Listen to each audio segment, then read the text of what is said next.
stays under the radar as reports surface that he's been indicted by a grand jury.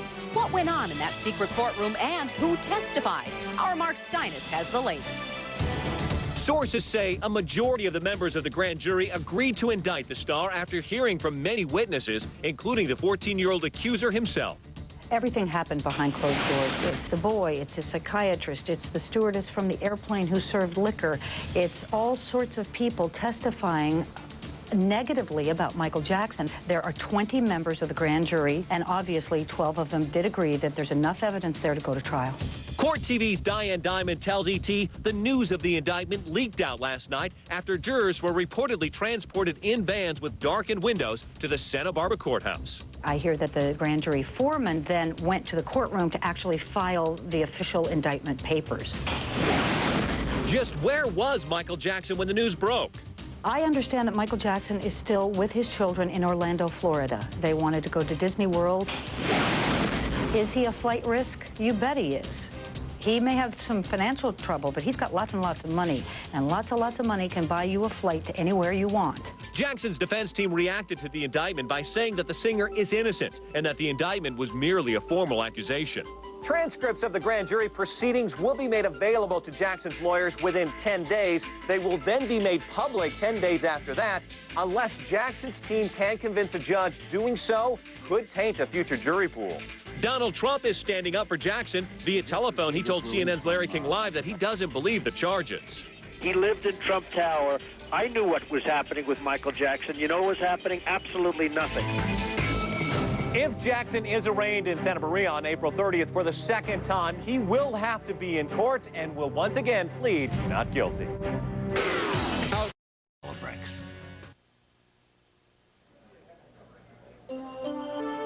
Focusing now in Santa Maria, California, that is Thomas Mesro Jr., the new attorney representing Michael Jackson. The pop singer is drawing a crowd to his arraignment. It's scheduled to get underway less than an hour from now. Among the supporters and the media who have massed outside the courthouse in Santa Maria, there's also Michael Jackson's mother and his father. The so-called King of Pop is accused of sexually molesting a small boy. Today's proceedings will likely reveal details of the grand jury indictment in this 5-month-old case. For more on what we can expect today and the significance of the change in attorneys, let's bring in our legal analyst, Christopher Darden, standing by. Chris, good morning. Good morning. How are you? I'm doing fine. We just saw the pictures of Thomas Mesro Jr. arriving there at the courthouse. He, of course, replaced as Mark Garagos and Ben Brafman for Michael Jackson. In terms of what we will see today, what is the significance of a new attorney for Michael Jackson? Well, you know, Michael Jackson, of course, hasn't arrived yet. His defense lawyer is here, however, and he's just walked down the corridor toward the area where we expect Michael Jackson's limousine to arrive. But we expect Michael Jackson here on time this time. We expect him to plead not guilty, and these proceedings should not take very long. That is assuming the lawyers are prepared to deal with the business at hand. Chris, what can you tell us about Thomas Mesro? Well, you know, he has an excellent reputation. He is not the in-your-face pit bull kind of a lawyer that Mark Garagos is. However, he is known for his preparation. He's known to be a very, very effective cross-examiner. And he is highly regarded in the African-American community in Los Angeles, where he attends an African Methodist Episcopal church. And, you know, it's a great selection for Michael Jackson. He hasn't lost a step in terms of his selection of lawyers at this point. Michael Jackson will be entering a plea for the second time. Why does he have to do this twice? Well, once Michael Jackson enters his plea, he'll have 60 days by statute to go to trial. The grand jury transcripts in this case are going to be released. It'll be interesting to see whether or not they push this case to trial or whether or not they delay it for several months. All right, Chris Darden in Santa Maria, we'll get back to you, also keeping our live cameras aimed on that courthouse in Santa Maria. More on that just ahead. Once again, we expect Michael Jackson to be arriving at that courthouse any moment. It was just 1 year ago tomorrow that President Bush landed aboard of Ann Arbor, the relentless pursuit of excellence. Profile attorneys. That would be Mark Garagos and Benjamin Brafman as we're watching the car door open. Well, that's not Michael Jackson, but we'll keep watching that. There he is. There is the man that is known as the King of Pop, with the traditional umbrella, either trying to shelter him from the sun or from the fans or from the cameras. Michael Jackson dressed in a conservative suit, not usually how we see him dressed. But this scene outside the Santa Maria courthouse, much more subdued and much more quiet, not as many fans and not as out of control as it was back in January when he made his first appearance there. He is waving to the fans. We'll see him walk into the courthouse, and just like everyone else who goes through, and just like it was last time, he will go through the metal detectors and go through security and then enter the courtroom. Inside, of course, will be prosecutors. This will also be the day that we expect to see parts of the indictment against him unsealed and learn more about the charges that he's facing. This is the second time he's going to have to enter a plea in these child molestation charges. Our Gary Tuchman is standing by as well. Gary, the scene outside the courthouse, as I was mentioning, a lot more subdued than you were when you were there back in January. Darren, a much different scene here today, much calmer, and because of what's going on here, we understand why that's happening. Police allowed Michael Jackson to get out of his car last time in January right on the street, so he had an awful long walk to go inside the courthouse. There were more people here back then also, but today what authorities have done is they've put up fencing that stretches for about 1/6 of a mile, 6-foot-tall fencing, and they told Michael Jackson that he would have to come in the parking lot inside the fenced-in area, so he couldn't be that close to the people who've shown up here, people who in many cases have been here for 6 or 7 hours.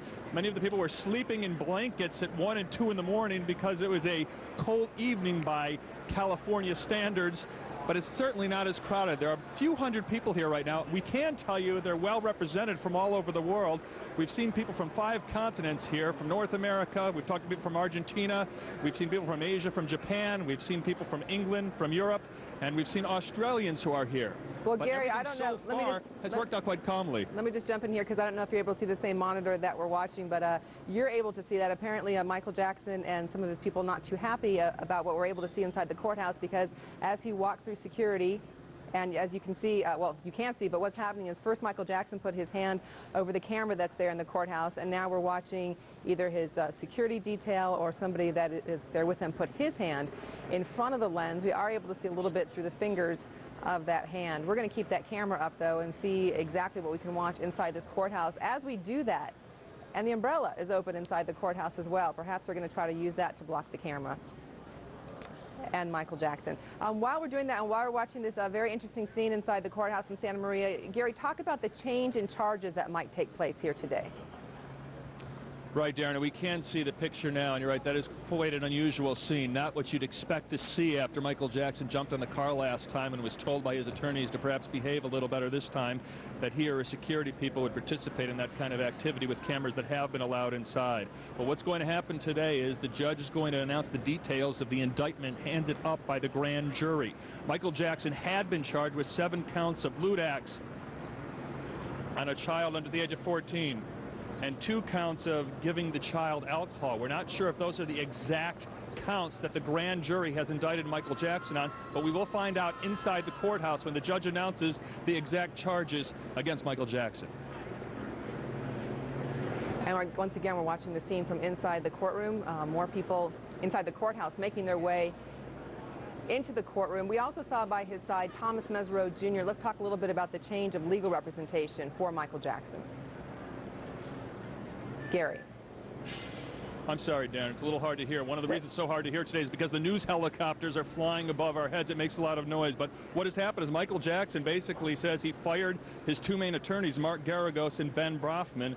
He says he fired them because his life is at stake. He needs the full attention of an attorney, and then he hired Thomas Mesereau, the man with the wave of white hair flowing to his shoulders, who is now representing him, who is now inside the courthouse. Now, it's fairly unusual to hire a new attorney just days before a major hearing like today, when you have this is in essence his second arraignment. He was arraigned in January on the initial charges. Now he's being arraigned again on the grand jury indictment. It's very rare to get on a new horse in the middle of the race, but that's what Michael Jackson has decided to do. Representatives of his old legal team will be here to hand over the reins to the new legal team, and then this will start up again, just like it did in January, with the legal process. We may very well, Darren, find out a trial date today from Judge Rodney Melville inside this courtroom in Santa Barbara County in Santa Maria, about 30 miles north of the Neverland Ranch where Michael Jackson resides. But it's going to be very different this time because we have fewer people here. We do not expect Michael Jackson to do anything like he did last time, jumping on a car. And that's an important point to bring out. We've heard a lot from police how difficult it was last time with all the people here. On Michael Jackson's own website, he asks people who have come out here to act with decorum. But I will tell you, last time, standing here on this roof across the street from the courthouse and watching the people who were here, they had a lot of decorum. They were being very polite. And until Michael Jackson got in the car and started dancing, that's what set off all the motions that occurred here. That's what set off a lot of the problems. People running towards the car, the fear police had that people were going to be run over by the car, and that wouldn't have happened unless Michael Jackson, if Michael Jackson didn't jump on top of the car. So we do not expect to see that this time. We can't tell you that Michael Jackson... Gary, I'm going to have you stand by there for a moment. Don't go anywhere. I also want to bring in Harvey Levin, executive producer of the program Celebrity Justice, that's covered this story very closely. Harvey, let's talk about this sealed indictment from the grand jury and how much of that we should expect to see today with the arraignment. Well, Darren, I'm expecting that, we've been told all along that this is where it will be unveiled and we will hear the specific charges. From what I've been hearing, we're going to see kind of the same blueprint of what they charged him with initially. I think the real question is, will there be additional charges? There are rumblings there might be a contributing to the delinquency of a minor charge based on the allegations of wine and also showing nude picture, allegedly showing nude pictures to the accuser and his brother. But that remains to be seen. They should be unveiled in court. And yet one thing that seems to be apparent, Harvey, despite all the investigation, despite the pleas by Santa Barbara County officials for more victims to come forward, there are no more additional victims that have come forward as a result of this investigation and this indictment. I am being told by people involved in this investigation, Darren, that that is exactly true. And what's your take on the change in legal representation? Well, Tom Mesereau is he's a fantastic lawyer. And, you know, he's also, in some ways, the opposite of Mark Geragos in the sense that he doesn't particularly like, you know, trying a case out in public. And it seems to me that Michael Jackson made a clear choice here. He's a really good lawyer. Here's the wild card, Darren. Tom Mesereau is a man of real principle. And I don't know if you noticed, he was standing next to a woman. I believe she was in a gray suit before Michael Jackson came in. That attorney was co-counsel with Mesereau in the Blake case. And Mesereau quit the Blake case because Blake wanted to fire that woman. And he said, I am not going to do it. I am going to follow my beliefs. If you want to do it your way, I quit. And that's why Tom Mesereau quit that case. If Michael Jackson gives him grief and does things or asks Mesereau to do things that Mesereau doesn't like, Mesereau is the type of guy who will quit. Well, and let's talk about another change that we're seeing today versus the court appearance in January, and that is the absence of the appearance of the Nation of Islam, which was very apparent back in January, and no sign of them today. Yeah, we are told that that was something that was planned when they all met last weekend, that the Nation of Islam would have absolutely no presence here. We know that Jackson's people worked with the Sheriff's Department. The Sheriff's Department beefed up security. Jackson had his own private security, but he wanted to make a statement that the Nation of Islam is not controlling him, and the statement we're told Jackson wants to make is that he's running the show. And yeah, again, the absence of Nation of Islam, the private security force, were you able to see the pictures that we were showing live as those security folks put their hand up in front of the camera, and then Michael Jackson as well, that the camera inside the courthouse? You know, I was watching that, and I was watching before, and it's almost as if he can't help himself. When he walked in, it was so businesslike and so by the book. And you think, well, you know, this is going to be weird. This is going to be kind of playing it straight today. And then suddenly, I think that it looks like he actually moved the camera a little bit. And again, this is the pool camera, meaning that all of the media combines and they have one camera inside. And it's just kind of interesting why he did this. I'm watching CNN right now, and you see it looks like he actually touched the camera and turned it a bit. And it's odd that, you know, at this point in walking in the courtroom, that suddenly they do not want these cameras trained on him.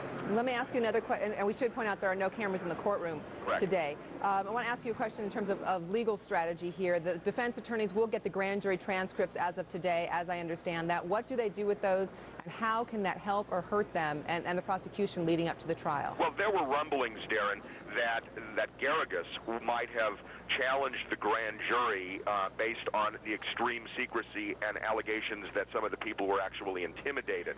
I don't know that Tom Mesereau is going to go that route, but for the purpose of appeal, depending on what happens, if Tom Mesereau sees anything in there, for example, if certain evidence that tend to show that Michael Jackson was not guilty was not presented, Tom Mesereau may mount a case there and say that the grand jury proceedings were not by the book. And a lot of this is done for the purpose of appeal, but also, Darren, some of it is done for the purpose of the public. And if there's any argument you can make to kind of turn things so that people are focusing not on Jackson but the way the case is prosecuted, that's good strategy for a celebrity. And if Mesereau thinks he can do that, even if he can't win the argument, he still may do it to take the focus off Jackson. In terms of the prosecution, they went the grand jury route instead of the preliminary hearing. It keeps them from having to lay out publicly most of the case they have, but now they have the people who will be testifying in this case on the record making statements, and can't the defense exploit that in terms of trying to point out inconsistencies if those witnesses don't hit it exactly right when they take the stand? Absolutely they can, but I have to tell you, this grand jury proceeding was probably good for Tom Mesereau, and I think we've talked about this before, Darren. We have confirmed that right after the boy and his mother testified, they wanted out of this case before the grand jury. They were so emotionally upset from the experience, they wanted out. And even Tom Sneddon, the DA, could not talk them back in. It was attorney Larry Feldman who sat them down and calmed them down. And I think that's extremely interesting because they were not cross-examined, and they would have been had they gone the preliminary hearing route. And that's a good point to make. What they faced in that grand jury room, nothing compared to what that boy will have to face when he takes the stand. It's going to be fivefold harder for the boy, and in some ways the boy doesn't know how difficult it's going to be, and I'm sure Tom Mesereau is happy about that. Very good. Well, we'll be watching, and Harvey Levin from Celebrity Justice. Good talking to you, Darren. Thank you so much. Yeah. By Michael Jackson, looks like he's about to emerge from this courthouse. We're told he will emerge. He has just pleaded not guilty to these 10 counts that he's been arraigned with earlier today. CNN's Gary Tuchman is out there. He's standing by. Gary, for our viewers who are just tuning in, tell them what has happened today. Well, Wolf, as we speak, court has just wrapped up. Michael Jackson inside this courthouse here in Santa Maria, California for 40 minutes. Behind me, hundreds of his fans. We estimate between 300 and 500 fans waiting for him to come out. They've been quiet most of the day. We expect them to erupt when Michael Jackson comes out of the courthouse. He has pleaded not guilty to a 10-count indictment handed up by the grand jury. This grand jury did not give him any leniency based on the original charges. They added federal conspiracy, extortion, and child abduction to the counts of lewd acts on a child under 14 and the counts of giving a child alcohol. Michael Jackson pleaded not guilty. He did not speak in court. We are told his attorney, Thomas Mesereau, said not guilty. The judge says there will be another hearing on May 28th, 4 weeks from today. At that point, the prosecution and Michael Jackson's defense attorneys will talk about this grand jury transcript. Right now, that transcript will stay sealed. They will decide at that hearing in 4 weeks what happens to the transcript, what is redacted, and then it will be released to the public. But Jackson did not speak in court. It was very calm when he came in today. You may remember during his first hearing after he was initially arrested, he came in and there were more people here back then, but it was much louder. His SUV stopped in the middle of the street behind me. People thronged around him. He then went into the court and showed up 20 minutes late, angering Judge Rodney Melville, who commented about it. Today, Michael Jackson showed up 50 minutes early. Special security arrangements this time. He had to have his SUV pull into the parking lot where fans wouldn't be as close. He walked into the courtroom. His mother and father came about 15 minutes before him. His brother Tito came just after him. We've gotten comments from the two attorneys he let go. Ben Braffman, one of his attorneys who was just let go this week, has told us, quote, "I am not interested in commenting on this case anymore." Mark Garagos, his other attorney who was let go, said, quote, "I wish him very well." Thomas Mesereau taking over the case this week.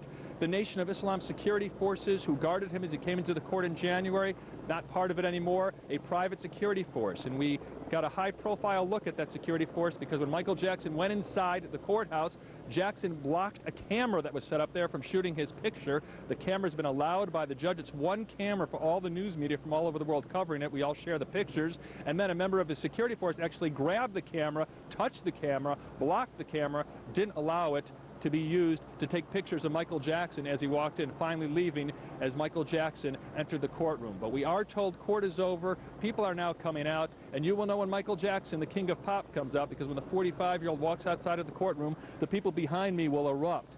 His SUV, another SUV, a stretch limo, all set up in the parking lot, turned around so they can make a quick getaway, and we expect the king of pop to come out now at any time. Wolf, back to you. All right, Gary, stand by. Our Miguel Marquez is also out there. He was actually inside the courtroom earlier. Miguel, this is a very different Michael Jackson, at least the impression we're getting of him today, than the first time around, especially the eyeglasses he's wearing, the tie and jacket he's wearing. It's looking a lot differently, isn't it? This would be the all business Michael Jackson I think we're seeing today, Wolf. He was certainly all business today, walking in, not even waving to the crowd and recognizing all the people who came here from across the globe. He didn't say a word in court either, not a single word. I just want to point your attention to the fact that Joe Jackson, Michael Jackson's father, is now exiting the courtroom. We expect his son, Michael Jackson, to be exiting a short time later as well. The only time that Mr. Jackson said anything in court was to his lawyer, Mr. Mesereau, when he extended the waiver, the time waiver, for which he does not have to appear in court, to September. The judge asked Mr. Mesereau, Mr. Jackson's attorney, how long he would like that time waiver to be. And Mr. Mesereau said something, and the judge said, I wasn't anticipating that long a time waiver, and then they set it for September. Essentially, that means that Mr. Jackson won't have to be here in court through that unless he is compelled by the district attorney.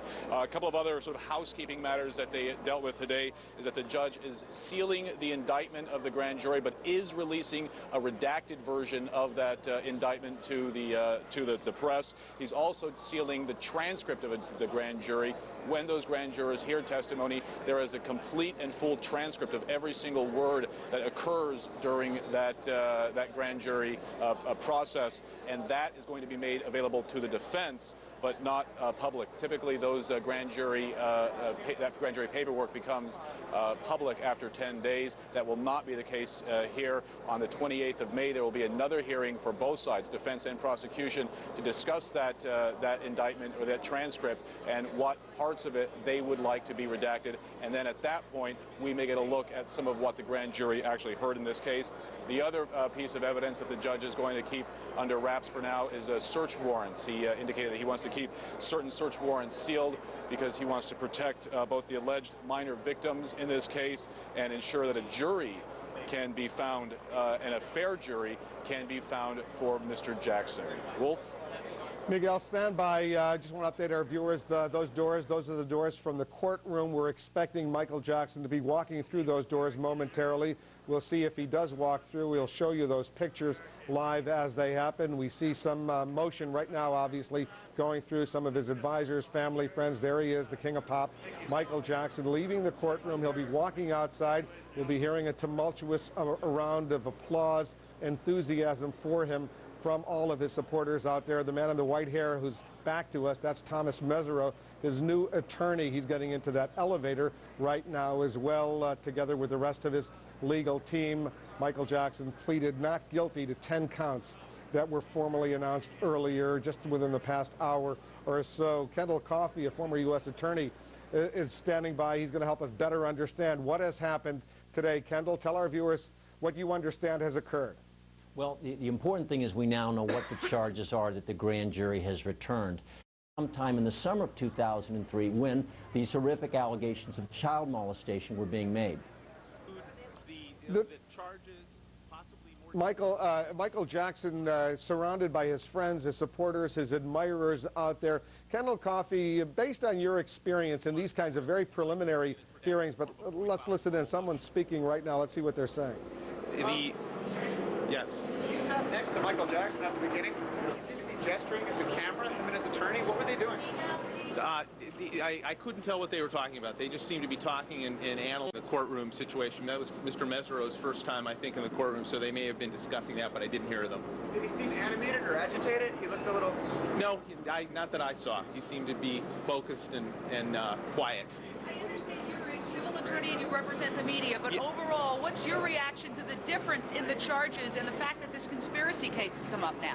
Well, you know, I was interested because I am representing the news organizations and not taking sides in this case.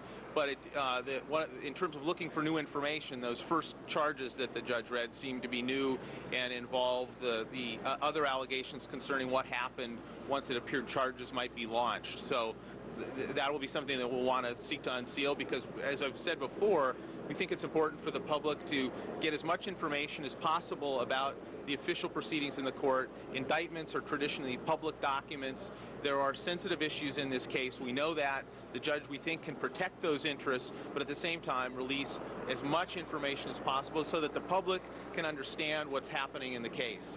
And that's what we've been pushing for. The judge invited us to file a motion to seek more of the information, and we're going to do that. Are the special allegations going to be unsealed? Are they going to be released? And do you know what they are? I don't know what they are, and that will, it sounds like those will be redacted. We won't know what they are today.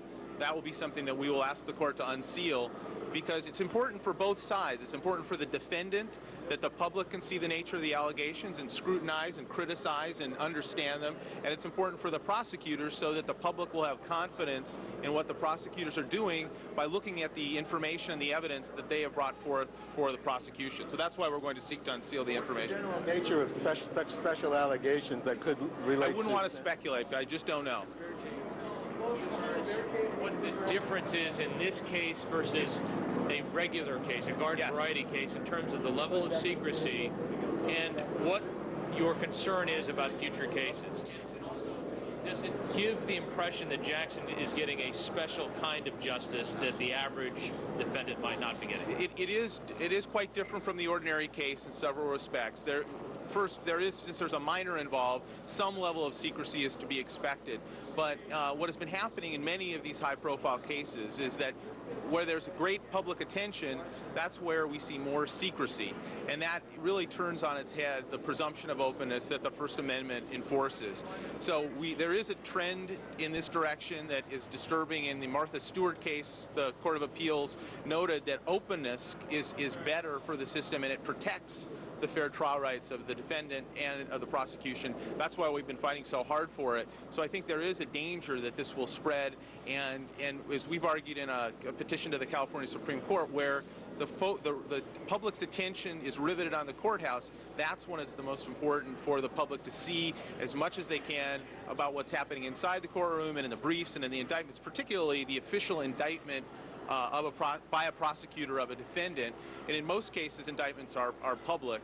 So we do think that's an extraordinary thing. And it does, again, I'm not suggesting that that's what's going on here, but the Supreme Court has said that it fosters a sense of different treatment, special treatment, and that sort of thing when things are kept secret and treated differently. So that's why we keep arguing for the most public access we can see so that everyone can make their own judgments about what's going on in the case, good, bad, pro, con. Ted Boutros is a lawyer representing several news media organizations trying to get as much access as possible to the proceedings involving Michael Jackson, the charges, getting cameras inside if possible, getting all sorts of information as far as the sealed indictment, search warrants, everything else, making a statement to reporters following the formal indictment of Michael Jackson on 10, not 9, 10 specific counts. Michael Jackson has now emerged from the courtroom. We saw him get into an elevator just a few minutes ago. Don't know where he's going. We saw his attorney, Thomas Mesereau, go into that elevator as well. We'll continue to keep an eye on what's happening out in California at this Michael Jackson proceeding. We'll go back there as necessary, but there's other very important news happening around the world today as well, especially the other book. Call 1-800-YB-YELLOW. Michael Jackson is leaving the courthouse right now. He may stop and speak with reporters as he emerges from this building. He pleaded not guilty to all 10 counts. 9 had been expected, but there was a 10th count that was filed against him as well. We're going to continue to watch as he goes through the door here to emerge outside. Let's see if he does stop at that microphone and thank all of his supporters. Let's listen. And good afternoon. As I've indicated, Mr. Jackson will make a brief statement. There will be no questions of Mr. Jackson afterwards. He is accompanied by his mother, Mrs. Catherine Jackson, his father, Mr. Joseph Jackson, his brothers Randy and Jackie.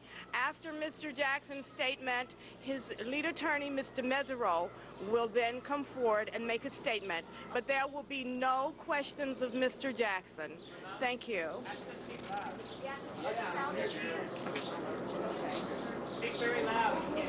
The decision has made that Mr. Mesereau will go first. So I would like to introduce to you Mr. Tom Mesereau. I have a very short statement to make. First of all, I want everyone to know it's a great honor and privilege to appear in this courthouse before Judge Melville, who is an outstanding and fair and very decent judge. It is an honor and privilege to be in the wonderful community of Santa Maria, where wonderful people live, including people here with us.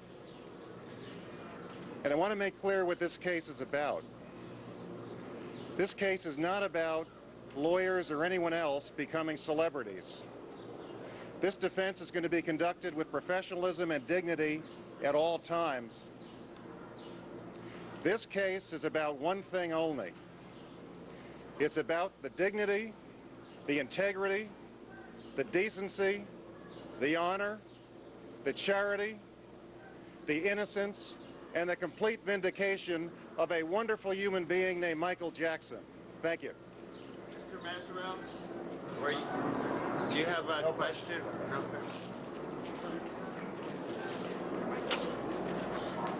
I would like to thank the fans around the world. Can you speak up, please? I would like to thank the fans around the world for your love and your support from every corner of the earth. My family, who's been very supportive, my brother Randy, who's been incredible. I want to thank the community of Santa Maria. I want you to know that I love the community of Santa Maria very much. It's my community. I love the people. I will always love the people. My children were born in this community. My home is in this community. I will always love this community from the bottom of my heart. That's why I moved here. Thank you very much. Mr. Mesereau, were you surprised at count one with the new conspiracy charges? So there it is, brief comments from Michael Jackson and from his lead attorney now, the new attorney, Thomas Mesereau. Thomas Mesereau promising that Michael Jackson will be vindicated, will be found not guilty when all the dust settles on this. Michael Jackson expressing his confidence as well, thanking people in Santa Maria where this courthouse is. He is leaving the courthouse. He'll be leaving this area, heading back presumably to his home out in California. We'll continue to watch this story unfold. Clearly none of the jovial excitement that occurred the last time around when he emerged and he actually jumped on top of the vehicle and began waving to all of the supporters who had gathered there. This is a much more orderly process that local law enforcement authorities have put in place for this event today. As the King of Pop leaves, someone holding, one of his aides holding an umbrella over him. He's waving. Once again, he's stopping. Sometimes Michael Jackson has a tendency to just do things on the spur of the moment, but presumably he'll get into that limo that's standing by and he'll be whisked away and continue on his day. Thomas Mesereau, the man in the white hair, standing behind him a little bit. Oh, there he is again. Let's see if he gets on top of that roof as he did the last time. Doesn't look like he will do it this time, but you see his fingers coming out of the window with that V for victory sign, waving to his friends. All right, we'll leave Michael Jackson for now, and we'll move on to other news that we're following. Iraq, we are told, is overseas. I think Mesereau will let the family show up and support Michael Jackson. There's nothing wrong with that, of course not. What's wrong is when Michael Jackson becomes a bigger story here, when he gets on top of the SUV and he becomes a distraction. I mean, it's kind of weird to say, but it becomes a distraction when your client goes nuts. So I'm sure he had a very long conversation with Michael Jackson. He said, look, if I'm going to represent you, you're going to do what I say, and Dan, you're not going to embarrass yourself. The Jackson family members of it have just been walking into court. It looks like his mom there walking alongside some other members of the Jackson entourage. But we do want to mention it looks like his dad's in the background there as well as they make their way into court. But they were expected to be a part of this, correct? Yeah, I'm looking at the same picture as you right now, and they were all expected to be there. It shows that his family is supporting him, and they're going to stand by his side. And I imagine that throughout all of the court proceedings, you will see his friends, more celebrities, and of course his family show up. Dan, I want to ask you just about what you're hearing about the credibility of Jackson's accuser. His brother has played center stage here as far as what we're hearing that may be a part of the testimony, and certainly this is a big defense tactic to get out there what possibly could damage the credibility of his accuser. Well, the problem is the age and the fact that this family has sued before. You know, his developmental ability is going to become an issue when he takes the stand, and the fact that he wasn't an outcry witness, he didn't report this alleged crime right after the fact. All of those things tarnish the alleged victim's credibility, and the question is, what kind of case does the DA have to overcome those obstacles? And I also want to ask you another question, too, because you spoke to the brilliance of Tom Mesereau. What do you think he has told Michael Jackson in an effort to make sure what we saw back in January, Michael Jackson on top of the car or on top of that truck, and it's been discussed, obviously, for several months now. What has he told Michael Jackson? Well, my guess is Mesereau told him and said, look, if I'm going to be your lawyer, these are the rules. You are suffering right now in the court of public opinion. I know Tom Mesereau, and I know he's very blunt. And he probably laid it out for him. This is what you need to do if we're going to get you off. And look, I don't want any more shenanigans. I want you to take these court proceedings seriously and show up on time, and we'll figure out what you're going to wear. And perhaps let's not involve the Nation of Islam, because there was an issue with respect to the Nation of Islam. So my guess is that in very blunt language, Tom Mesereau told him, you're going to play by these rules, or I'm not going to be your lawyer. And Tom has been on board less than a week now, but there's also, it should be pointed out, that a large part of Michael Jackson's defense team has remained intact, correct? Tom Mesereau is just perhaps the new lead attorney, but he still has several family attorneys and attorneys he's relied on for some time now in that group of attorneys representing him, correct? Absolutely. So there is still a comfort level there for Michael Jackson. He knows some of the other attorneys, but in terms of Tom Mesereau, he is taking charge. He is running this case. And I can tell you that in the case of Robert Blake, who Tom Mesereau represented before, everybody thinks that there was this major falling out between Blake and Tom Mesereau. The reason for Tom Mesereau leaving that case, it was a control issue. And Robert Blake apparently... Today, everyone, in California, Michael Jackson has arrived in Santa Maria at the Santa Barbara Courthouse for arraignment on child molestation charges. NBC's Mark Mullen is there. Mark? John, good morning. Well, with the fanfare of a rock concert arrival, here is Michael Jackson. Helicopters overhead, fans down below. There are some differences, though, as we see Michael Jackson going into the courtroom. He does have new attorneys with him now. He also has a new security team. No longer with him is the controversial Nation of Islam. And he, as well, today will face new charges. We should find out in just about 45 minutes or so exactly what he would be going on trial for. All of these, the details of the grand jury indictment, expected to be unsealed in just a little while from now. Mark, we're John, watching him go through security, or preparing to go through security. We're seeing a little bit different Michael Jackson walking into the courthouse today, a little bit more subdued. Give us some idea. We don't know how long this hearing is going to last, do we?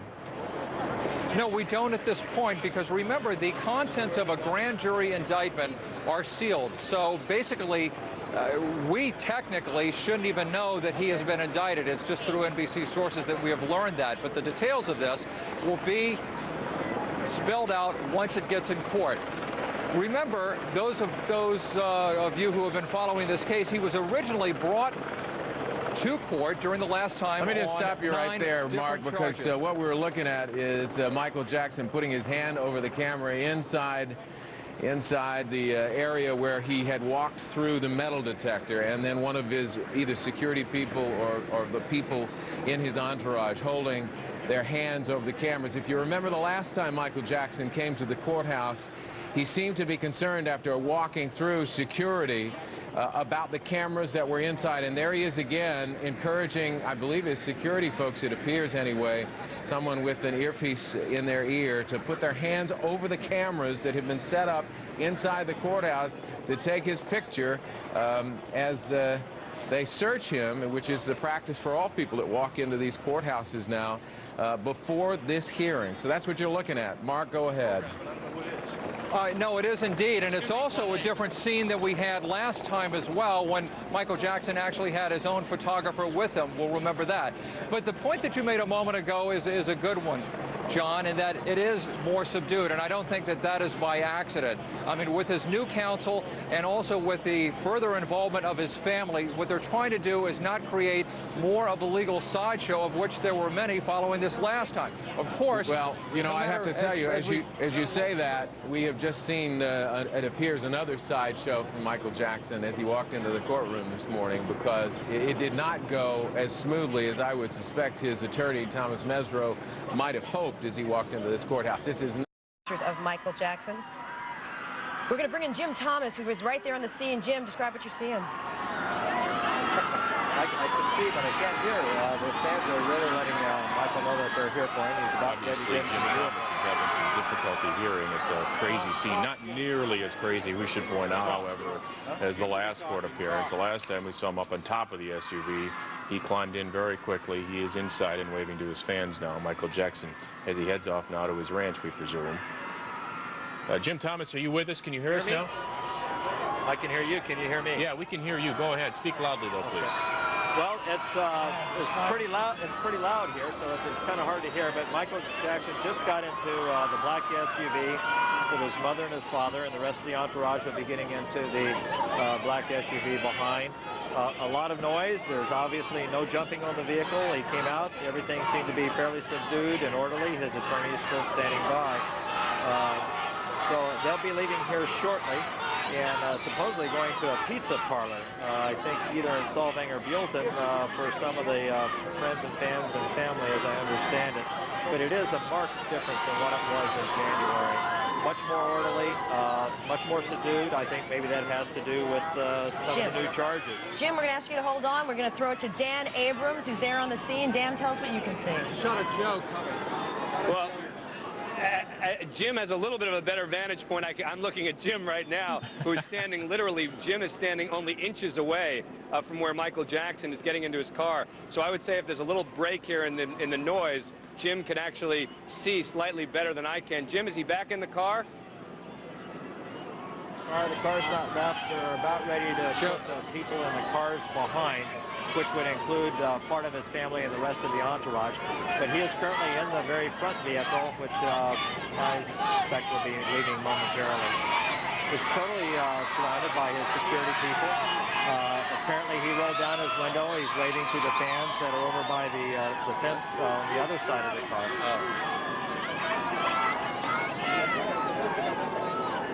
Basically, what we have here is a situation where all the fans and supporters have been fenced off, essentially.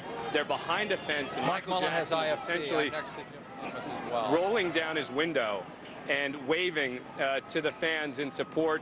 They are, of course, screaming back at him. They have posters and cameras and signs from all over the world. Really, I've been stunned by how many different countries people are from coming to a court appearance for Michael Jackson.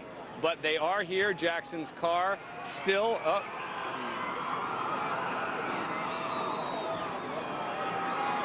And Dan, since you guys seem to have the best audio of all the reporters on the scene right now, because we understand it is extraordinarily loud there, tell us about the police presence. The wide shot shows there's quite a few officers there. Yes, there are. Let me just point out that when you hear those bursts of screaming, those are times when Michael Jackson rolls down his window and waves to the fans, sometimes showing a peace sign to the fans. But those are the bursts that you hear when literally it's you have these people who are behind a fence about a foot away from Jackson, but they're behind a fence screaming at the top of their lungs at him in the hope that he can hear them. There's one woman, you know, with a "I support Michael Jackson 100% sign. She's got a British flag with her. You know, other fans, what's striking about it is it's almost zoo-like in the way that there are people fenced off. Of course, they're the ones who are fenced off, and Michael Jackson in front of it, and they are screaming from a foot away, and there goes the car. The car is now on its way. Michael Jackson and his team leaving, and the fans continuing to follow. He is waving to some of the people down further along the fence that he had not been able to initially say hi to. He has a police escort with him, and they are off. So there you have it, a much more subdued appearance today than we saw the last time Michael Jackson was here at the courthouse. Michael Jackson leaving the courthouse. Of course, his next legal date will be on May 26th. We're going to check in with NBC's Mark Mullen, who I know has been there since 6:30 a.m. this morning, has been following the story for months. Mark, let's bring you into this discussion. Well, what a scene this has been. I mean, it was interesting also as Michael Jackson's entourage sped away, just to watch these fans who essentially are caged in run to the other side, just in hopes of getting another glance up. But it was curious still yet how Joe Jackson, Michael Jackson's father, actually exited one particular SUV and joined his son Michael after that. I'm curious also, and Dan Abrams will probably have some interesting perspectives on this as well, as being NBC's chief legal analyst, but it was curious, and many of you at home may have sort of picked up on this as well, when we heard comments from lawyer Mazzaro and followed by Michael Jackson. You understand that one of the first things that Mazzaro said, he said this case is about things and is not about things. He says this case is not about making lawyers celebrities. We don't know if that happened to be some sort of offhand remark at Mark Geragos, who reporters sometimes have said has never met a camera he doesn't like, also has a lot of publicity being involved not only in this trial but also in the Scott Peterson case. And you'll notice also in the statements of both Mazzaro and of Michael Jackson themselves, they realize that this is the county from which the jurors for this trial, now that it appears headed for trial, will come. Michael Jackson made sure to point out that he said he loves the community of people of Santa Maria, that his children were born here, that he likes it so much that it's the reason that he decided to live here. And you also heard references to this particular community by Tom Mazzaro as well. You might be able to hear some of the helicopters overhead. Those obviously will be tracking Michael Jackson. And if reports are correct that what we have heard so far, Michael Jackson will not be immediately returning to Neverland for some sort of party as he did last time. Instead, he, according to a family spokesman, has rented out a pizza parlor in a small town close to here, at which 120 of his fans and friends and family will go there to have sort of a less showy sign of support. You'll remember he got criticized for that big party in Neverland last time. In addition to the statements as well that we heard from Michael Jackson and from his lawyers, we also heard from a family spokesman, a gentleman by the name of Naji Ali, who we have heard frequently when he has responded on behalf of the family. He said, quote, "We are stunned by these allegations." He says we have to remember that they are just allegations and that it is important, he goes on to say, that we see the evidence in a public courtroom. Back to you. Mark Mullen, been on the case for months and been there since 6 o'clock this morning. Thank you so much. Stand by for us. You got it. There are many differences between this particular appearance and, of course, the last appearance. The crowd much smaller. Jackson arrived early and not late. There was no dancing on any automobiles. And following the proceeding this time, Michael Jackson gave a brief statement. We want to play that for you right now. This is Michael Jackson just a short time ago outside the courthouse. I would like to thank the fans around the world. Can you speak up, please? I would like to... I would at this point, I have to tell you. He has become a major player as part of this defense team. It is really Tom Mazzaro, but Steve Cochran has become a very important point person in this case. He was part of the defense team with Ben Brafman and Mark Geragos.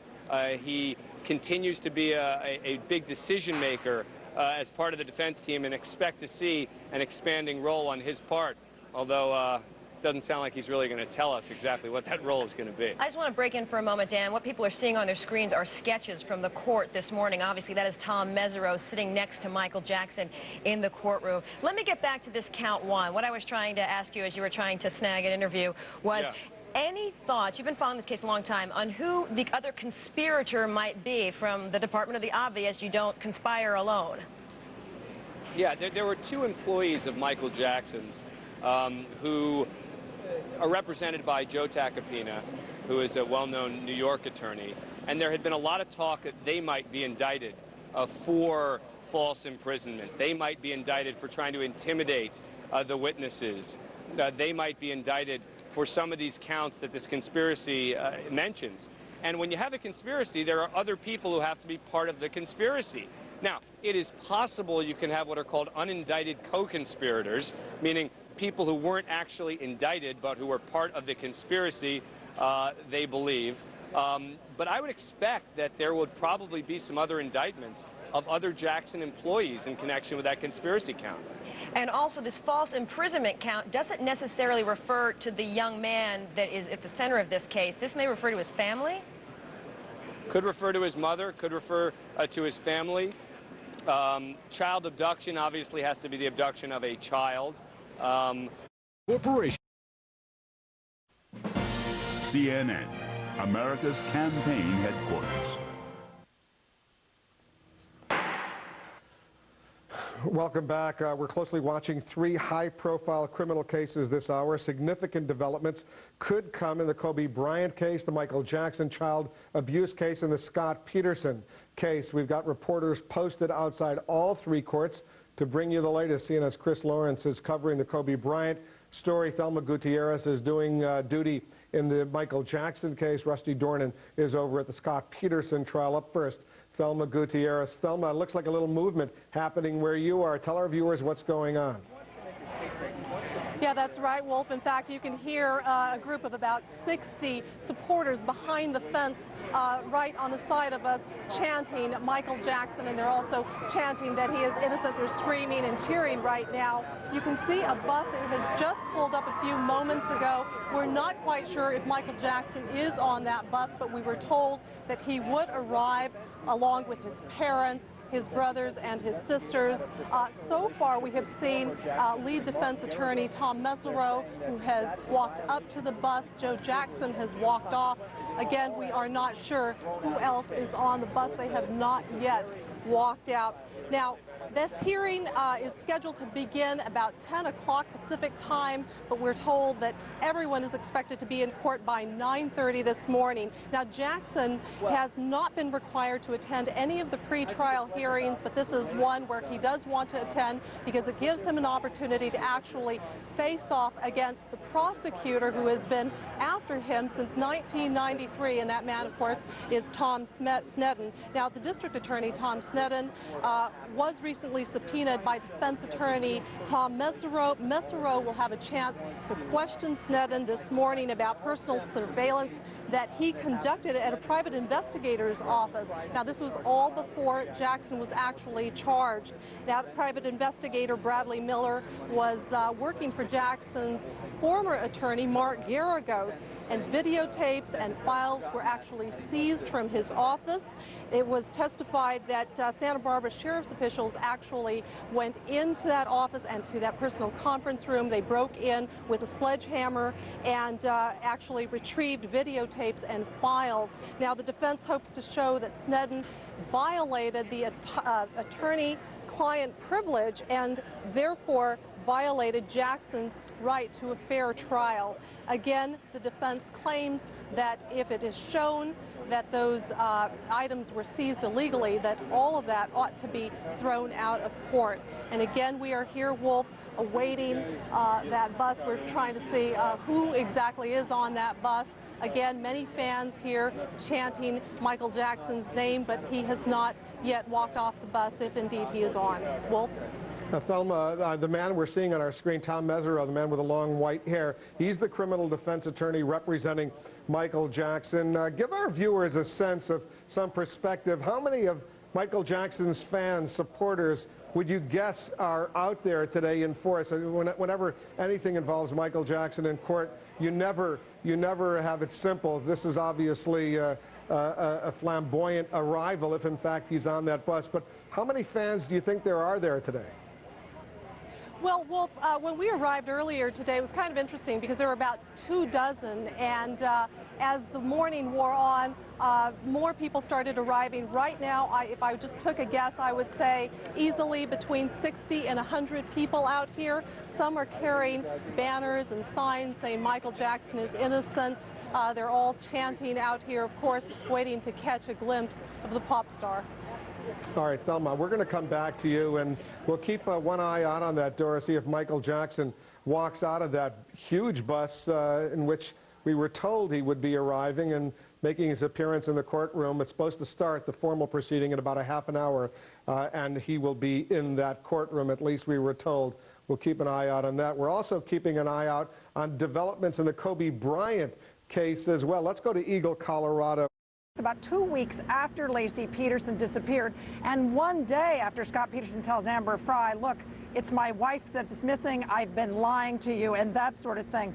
It's then that you hear these conversations over the next 24 hours really begin to pick up in tension. Frey begins to sort of interrogate Peterson.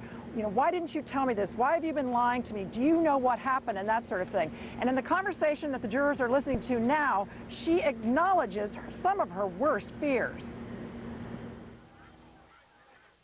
And not to have this possibly and potentially have killed your wife. Now, he goes on to say that he is not an evil person, that he had absolutely nothing to do with her disappearance. We're expecting these tapes to play for the next 2 days. Then prosecutors will put Amber Frey back on the stand and finish up. And we think that possibly the cross-examination by defense attorney Mark Garagos may begin at the end of this week. We're not sure how long he's going to keep her on the stand. There's sources from both sides that are saying that he may just give her a softball and let her go very quickly. Others say he's going to keep her up on that stand and really make her squirm. Rusty Dornan will be watching this trial for us, as she has been throughout. Thanks, Rusty, very much. Let's get some legal analysis now on all these high-profile cases. Pam Hayes is a criminal defense attorney. She's a former prosecutor. She's joining us from New York. Let me tell our viewers, Pam, what we're seeing right now. This is a bus. We believe on this bus is Michael Jackson. He's arriving at this courthouse today in California. The man in the front with the long white hair, that's his criminal defense attorney, Tom Mesereau. We see his parents, including his father and mother, Joe Jackson, out there already having emerged from the bus. Another spectacle involving this Michael Jackson case. But set the stage for us, Pam. Tell our viewers what's at stake today. Well, it's a very big stake today in that the prosecutor... hold on one second, okay. Pam. I want to tell our viewers that umbrella is almost a sure sign that Michael Jackson is going to be walking out. For some reason, he likes to walk underneath an umbrella. There he is. He has emerged. He's walking in, surrounded by his parents. We hear what Thelma Gutierrez told us was maybe 60 or 80 fans screaming in support of the pop star. He's walking in. He's got his armband that he likes to have for some reason. Once again, no explanation. But he's walking into the courthouse, did it very quickly with his bodyguards and his trademark umbrella. All right, go ahead, Pam. You were telling us what's at stake today. Well, basically, Wolf, it's an allegation of prosecutor misconduct in that the prosecutor of the county went into a investigator's office that was Michael Jackson's lawyer at the time, Mark Garagos. And if that is true, if they did not have any permission and authority, they should not be able to use any information or evidence that was seized as a result of that. So what the defense is trying to do is tell the judge, well, look, they entered illegally, they violated the attorney-client privilege here, and as a result, we want to see what information they took, and after we see that information, we want it suppressed. So that's what the judge is having a hearing to find out what went on and why the prosecutor would invade the office of an investigator that was working for a lawyer and saying we don't know. In my estimation, it's just not good enough. The prosecutor being Tom Sneddon. Now, what's the point? There's no necessity for Michael Jackson personally to be in that courtroom today, but and we don't know what goes through his mind or Tom Mesereau, his criminal defense attorney, but what do you suspect the point of him showing up in person today, this spectacle, and it's always a spectacle when he appears in a courtroom. What's the point of this? The point is Michael Jackson is alleging that his personal rights were aggrieved by Tom Sneddon coming into his investigator's office and taking this information from him. He wants to go toe-to-toe, eyeball to eyeball and send a message of, hey, I'm not going to stand for you to do this to me, and if you think that my defense term is going to sit back and let this happen, you're in for a big shot. So get ready. So that's the message he's sending to the district attorney. And if the DA, in fact, is wrong, he's got a big problem, because perhaps part of his case will be going by the wayside. But it's just that he needs to let the DA's office know that they're not afraid, that they're not the bad people here, that the DA is doing something wrong, and that's really important. And we see he's coming not only with his parents, but we see some siblings, some brothers and sisters. I think that's Tito, the taller of the young Michael Jackson entourage in the background there, going through the metal detectors right now. These are live pictures that our viewers are seeing. The fact that he's bringing this family along, what does that say to the judge, to the court? It just says that he has the support of his family, and they're standing behind him, and they don't believe these allegations. They believe that they are not true, and that this particular DA has something against Michael, and they're showing that this is just one of the behaviors, this wrongful behavior, this prosecutorial misconduct, which is fueling this whole prosecution. So not only are they saying it to the judge, but they're saying to the county, and that's the veneer where the jury is going to be drawn from. Is it your sense that as you followed this particular legal proceeding against Michael Jackson, that he has the upper hand, or the prosecutor right now has the upper hand?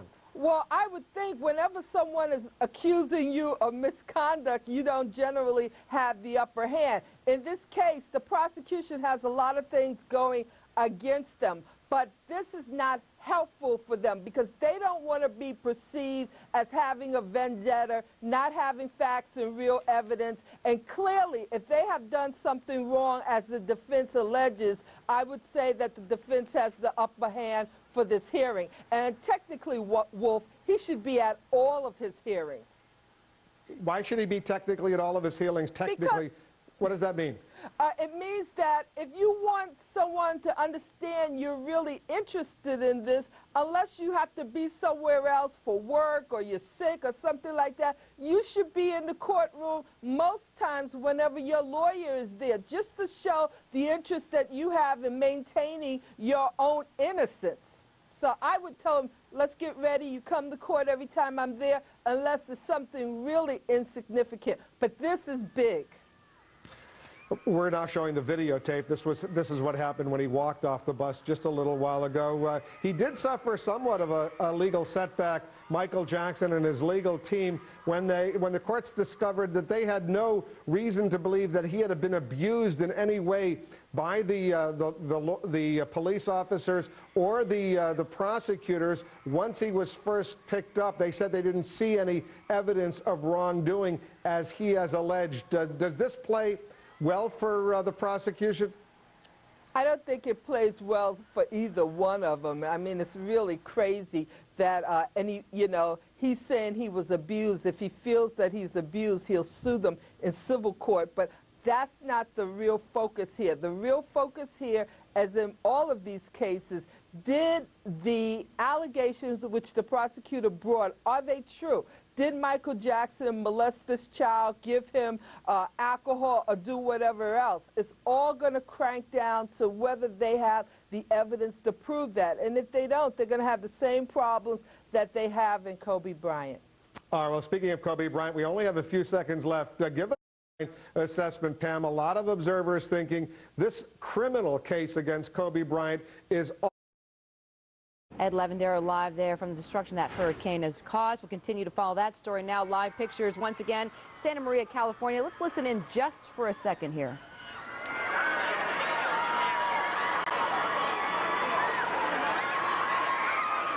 I just wanted you to get a sense for the number of people that have been out there for a couple of hours pressed up against a chain link fence in support of Michael Jackson. You saw him come through, and his entourage in white, his sister's brother. You're seeing the tape turnaround now of just seconds ago. Michael Jackson leaving the courtroom. You see here with family members, Jermaine, his brother, his sisters LaToya and Janet, Also, his sister Jackie coming out. Also, his parents, Catherine and Joe, showing support. All of them wearing white, possibly in solidarity, showing their support for their brother. You can once again hear the hundreds of supporters that are out there. We're told about 100 people came out holding up signs and shouting out comments to Michael Jackson, showing their support. As you know, what's been taking place today is there was a hearing on whether prosecutors could use evidence seized from the office of a private investigator that was working for Michael Jackson. This has sort of been an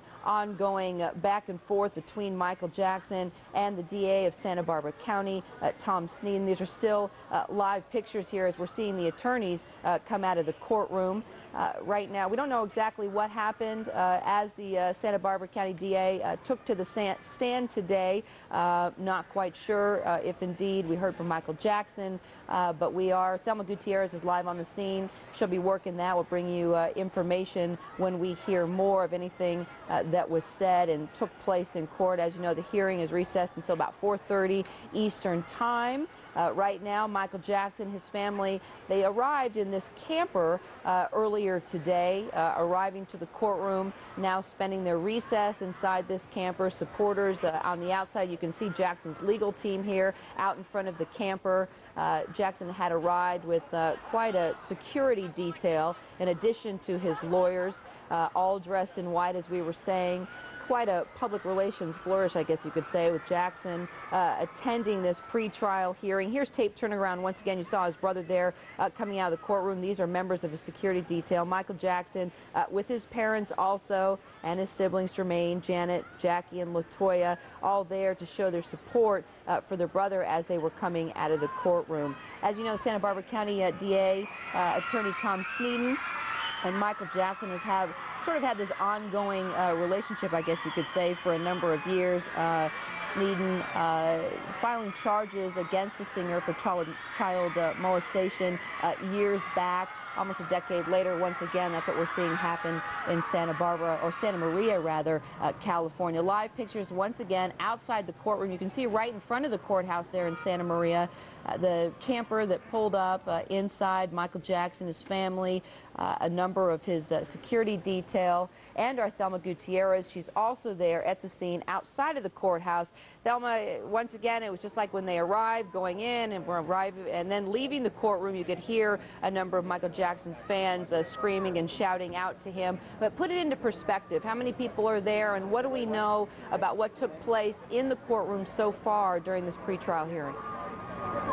Well, Kira, there are about 100 supporters who are out here today, and as you had mentioned, Jackson walked out accompanied by his brothers, and you could hear the crowd just break out chanting, "Innocent, innocent," also "Michael, Michael." Some of these people had gathered here before 6 o'clock Pacific time this morning, waiting for a chance to catch a glimpse of the pop star. In terms of what happened this morning, the district attorney, Tom Sneeden, on the witness stand for about 2 hours. He was methodically grilled by criminal defense attorney Tom Mesereau as to whether or not there was any alleged misconduct on Sneeden's part.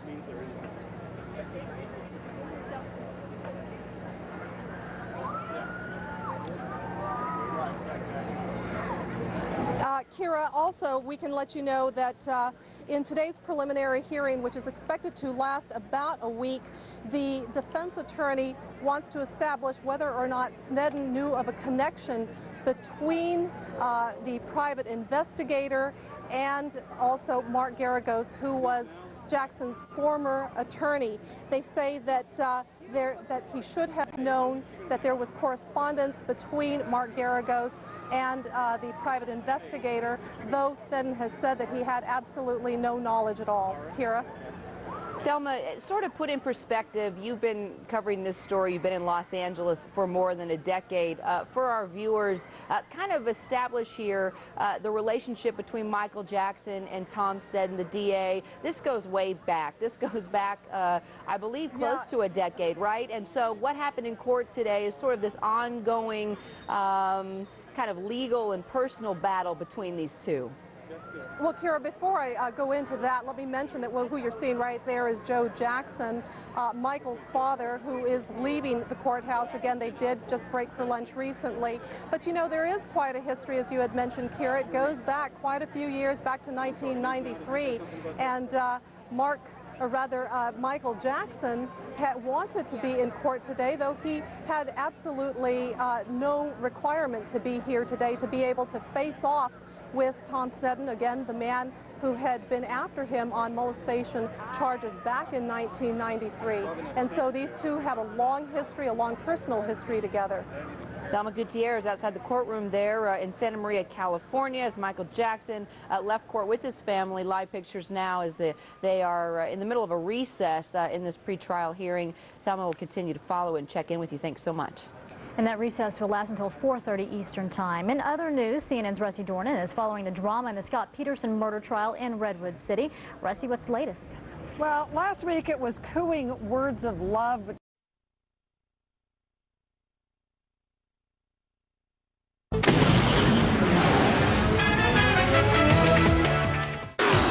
Breaking news in the Michael Jackson case tops tonight's ET News link. Today, the stepfather of Jackson's accuser took the stand, testifying he asked for payment for the family's participation in a video that would restore the embattled singer's reputation. The stepfather told the Neverland rep, quote, "This family has nothing and you're making millions from this, and what are you going to do for this little family?" The stepfather also claims the rep said, quote, "We are going to give them a college education and buy them a house." We'll have more updates on this story as the case develops. Michael Jackson News Now. He asked the judge for permission to respond to the Attorney General's conclusion that Jackson was not mistreated when he surrendered last year. Now remember, there is a gag order in the case. Meanwhile,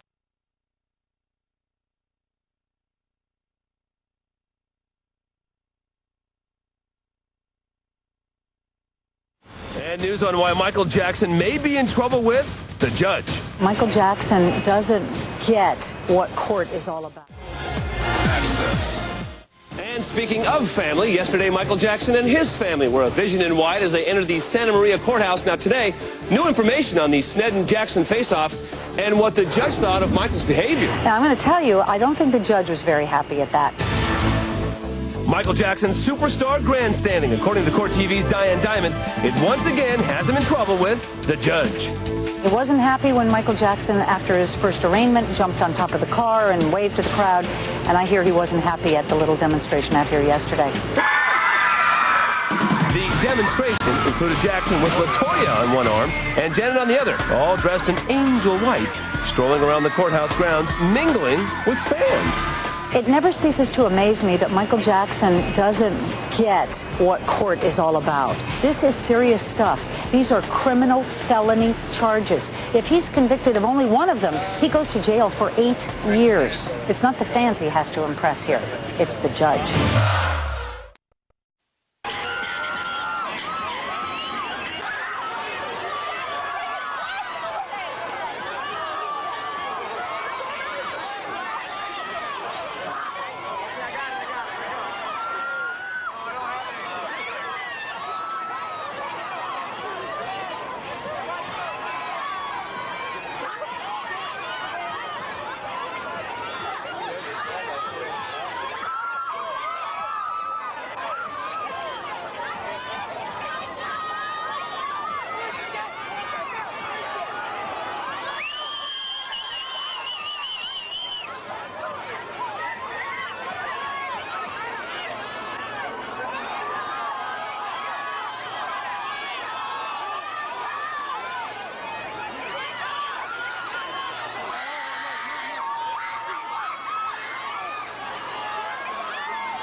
tonight, 6 p.m. Eastern.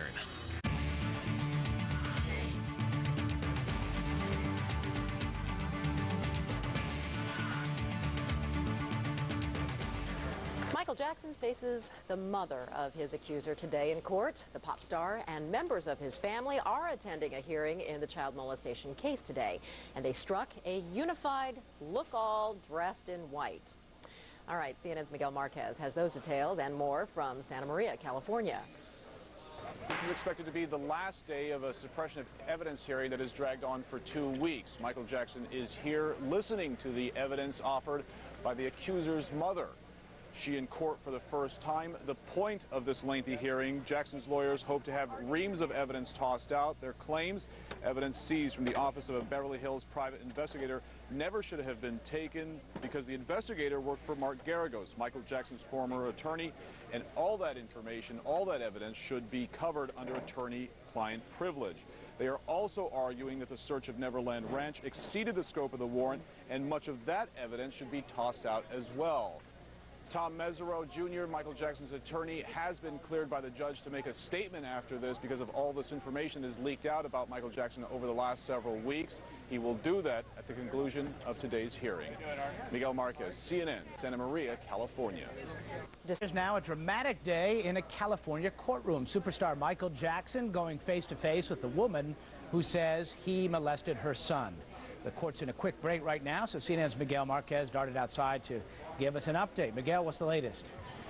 Yeah, we're in our typical morning break here. It is a tedious day in that courtroom. The witness, the mother of the accused, being evasive, very evasive, almost to the point of being hostile. At one point, she stopped the proceedings and said, somebody's whispering back there behind Michael Jackson and the lawyers, behind Tom Sneddon. I can't concentrate because somebody's whispering. I need them to stop, and it caused a little commotion in the courtroom. One thing that came out during the proceedings today is that the prosecution has said that they have moved the accuser and his family to a different county. This was coming up during questioning by Thomas Mesereau Jr. He wanted to know where the district attorney had, or somebody from the district attorney's office had met with her. They didn't want to say it because they've been moved at great expense and surreptitiously to another county. Also, questioning has been kept very narrow during this.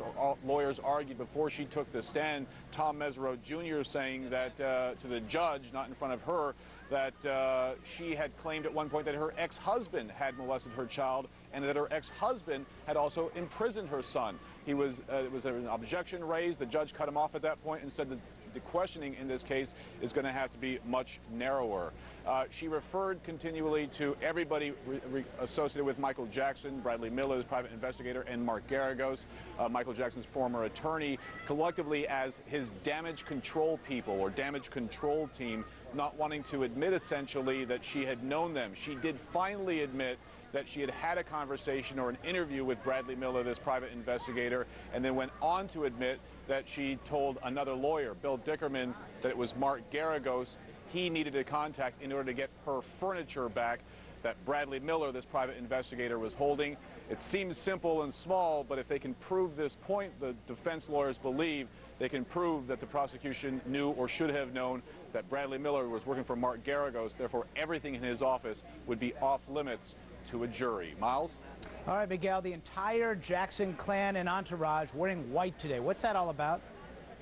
Well, it seems to be a thing. We've heard before that you know, they came here expressing unity and innocence and the like. Then we heard, well, maybe it was just that LaToya liked wearing white. But it seems certain that it is going to be a theme with the Jacksons. Most of the family here, I think we're missing Tito and Maureen, and the parents are not here today. The fans are even starting to pick up on this as well and wearing white. But it seems to be a, you know, they're the good guys, I think they're saying, and the attorneys, the prosecution who wear dark suits are the bad guys. All right. I hear some fans in the distance. How big a crowd quickly is there? It's measuring in the tens today, Miles. I'm not seeing the big buses that usually come up here from Los Angeles. There are several people in the courtroom, probably not wanting to lose their seats, so they're staying in there, fans and the like. But right now outside the courtroom, it's measuring in the tens, not the hundreds that we've seen before. Okay, we did see that before for sure. Miguel Marquez, we appreciate it. Betty? Overseas. Sure. Now, live from Washington, Judy Woodruff's Inside Politics. Thanks for joining us. I'm Candy Crowley, sitting in for Judy today as we take you inside politics for the next 90 minutes. John Kerry is, first we're going to take you out to Santa Maria, California. That, as you know, is Michael Jackson, the singer. He has been in court this morning with a brother and other of his relatives, 2 sisters, all of them dressed in white as they did in a similar court appearance a couple of weeks ago. Jackson, this is the first day that he will be seeing the mother of his accuser. They are in trial. This is a pre-trial motion going on there, trying to quash some of the evidence that was taken from Jackson's home. His attorney's trying to quash that. We want to listen in now to what is going on out there. His brother Jackie and his wife Victoria, Mrs. Catherine Jackson, his mother, Mr. Jermaine Jackson, his sisters Janet Jackson and LaToya Jackson, and his brother Randy.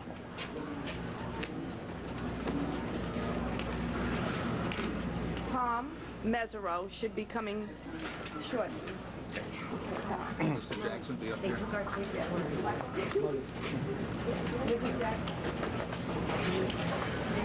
Regretfully, we are compelled to vigorously respond to numerous and false statements being made about Mr. Michael Jackson. Michael Jackson was recognized as a musical genius as a child. His life and development were devoted to cultivating his musical talents and extraordinary gifts. Discipline, hard work, and a desire to heal and better this world through his creativity were emphasized throughout his youth. It was recognized very early that Michael Jackson's musical talent and genius could generate many millions of dollars to him and others around him. From the time he was a little boy, others have sought to exploit and take advantage of his creative talent and inherent goodness. Mr. Jackson has donated large sums of money around the world to foster the interests and welfare of our world's children. Early in his life, he learned and believed that while others sought to exploit and take advantage of his vulnerabilities and idealism, children did not. Believing that children are the true example of God's beauty, innocence, and purity, Michael has devoted as much of his life to helping the world's children. He has donated millions of dollars to healing children with disease, helping children with AIDS, and traveling the world to emphasize the importance and welfare of our children. Michael Jackson would never harm a child. Mr. Jackson has been a target of frivolous lawsuits throughout his career. To date, well over 1,000 ridiculous lawsuits have been filed or threatened against Mr. Jackson for all kinds of reasons by those who sought to obtain money by exploiting his achievements and love for people. None of these claims involved allegations that he ever harmed a child. However, they involved, for the most part, creative and outrageous attempts to take money from Mr. Jackson. Throughout his career, Mr. Jackson's desire to create and help our world has been subjected to efforts to exploit, undermine, and take advantage of this wonderful human being. Mr. Jackson has been repeatedly advised by those who stood to make fortunes in his business affairs to pay money rather than face certain false allegations. As a result, many years ago, he did pay money rather than litigate 2 false allegations that he had harmed children. People who intended to earn millions of dollars from his record and music promotions did not want negative publicity from these lawsuits interfering with their profits. These 2 false allegations must be placed in a proper perspective. Mr. Jackson has interacted with millions of children. Many millions of children around the world love Michael Jackson and never alleged that he harmed them in any way. Those who wanted to profit from his good deeds and vulnerabilities were also threatening to destroy his ability to raise his own children and to champion the welfare, integrity, humanity, and interests of children around the world. Michael Jackson occupies a world where his privacy is continually violated. Michael Jackson now regrets making these payments. Nevertheless, these efforts to settle are now being used against him, regardless of the merits or the truth behind them. These settlements were entered into with one primary condition. That condition was that Mr. Jackson never admitted any wrongdoing. Mr. Jackson always denied doing anything wrong. Mr. Jackson had hoped to buy peace in the process. He was advised that while these sums of money appeared large, they were actually very small compared to money he could make in music. Mr. Jackson has earned well over $1 billion in his career. Placed in this perspective, they were very small sums indeed. Greed begets greed. Mr. Jackson now realizes that the advice he received was wrong. He should have fought these actions to the bitter end and vindicated himself. The recent publicity about these settlements is unfair and damaging to him, his family, and his dedication to the world's children. The charges he faces are false and will be battled in a court of law within our justice system. He is innocent and will be vindicated. Mr. Mesereau, can Mr. Jackson give us any of this statement? Peace. Thank you. Okay, so that was the lawyer for Michael Jackson, Thomas Mesereau, explaining why it was a bad idea that Jackson previously settled a couple of cases out of court dealing with child molestation charges, which the attorney says were not true, and it was a bad idea for Jackson to settle them. The question is why we got that statement. For that, we want to go to CNN's Miguel Marquez. Miguel, as we watch the Jacksons leave for what we believe is a lunch break, what was that all about? Yeah, they are leaving for the lunch break, and my guess is they're leaving for the day now that the principal witness for the day, the mother of the accuser, has left the stand. That statement was made at the request of Thomas Mesereau Jr. because of two different reports that have come out, one on NBC's Dateline, the other on The Insider, a new entertainment television show.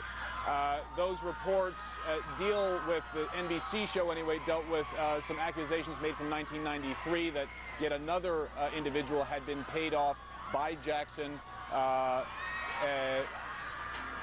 person who claimed that Jackson had molested him. And the Insider report had some information about the mother of the accuser from this time. Mesereau, expressing frustration to the judge in the courtroom yesterday, got the judge to agree to release a statement. So obviously they wanted to mitigate some of the damage they feel was done by those stories being out there about Mr. Jackson and his relationship with certain people. They paid off, as we've understood, one individual, one 12 or 13-year-old boy from 1993. There is now apparently a second boy that was paid off, both of them making accusations. Neither of them ever went to court, and Mr. Jackson never was found guilty of any of that. He has said he is innocent of all those charges and the current charges against him. Jackson, if you guys can see this now, and his entire entourage are not in buses this time as they were the last time, but in a series of SUVs. Michael Jackson talking to the crowd a little bit, as he always does, goes out there and waves. It seems, it's not sure if these are fans gathered here or an audience, but certainly anything that resembles an audience to Michael Jackson, he seems to enjoy being in front of. The entire family marching in today into a court hearing that was incredibly difficult for the lawyer for Jackson to get any information out of the accuser's mother. She was very combative throughout the entire day's testimony, not wanting to budge on the question of whether or not she knew that Bradley Miller, a private investigator, worked for Mark Geragos, Michael Jackson's former attorney. If they can prove that, and that she passed that information on to investigators to some degree, then all of the evidence seized from Bradley Miller's office may be off limits to a jury, because they will claim it was taken under attorney-client privilege. Candy? Thanks so much. CNN's Miguel Marquez out in Santa Maria, California, as we watch Michael Jackson's car taking off, listening to the screams of what appear to be fans that are behind the fence. In any case, we thank you so much, Miguel. We're going to return now to the world of politics.